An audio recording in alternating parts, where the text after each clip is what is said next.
গাজা উপত্যকার রাফায় হামলা করার ব্যাপারে ইসরায়েলকে হুঁশিয়ার করে দিয়েছে গাজা ভিত্তিক ফিলিস্তিনি প্রতিরোধ আন্দোলন হামাস।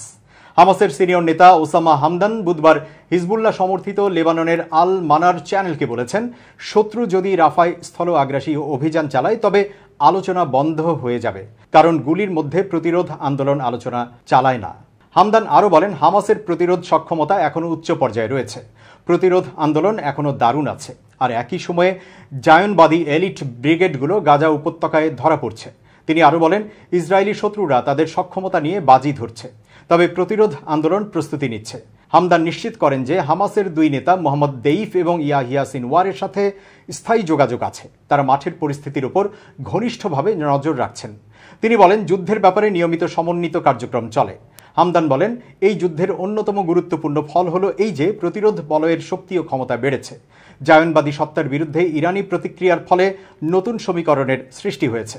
তিনি উল্লেখ করেন, যারা গাজায় সমুদ্র জেটি নির্মাণ করছে তারা হলো আমেরিকান সরকার। তিনি বলেন, গাজার মাটিতে প্রতিটি সশস্ত্র সৈন্য ফিলিস্তিনি জনগণের শত্রু।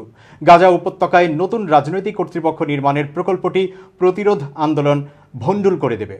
তিনি একই সাথে চীনা মধ্যস্থতাকে স্বাগত জানান। তিনি বলেন, শত্রু রাফা যুদ্ধে প্রত্যেককে ব্ল্যাকমেইল করার চেষ্টা করছে। এদিকে হামাসের একটি সূত্র সৌদি পত্রিকা আশরাককে বলেছে, এবার যুদ্ধবিরতির প্রস্তাবের ব্যাপারে ভিন্ন পরিবেশ ও পরিস্থিতি বিরাজ করছে। হামাস সদস্যরা কায়রোতে আলোচনার পর ফিরে গেছে।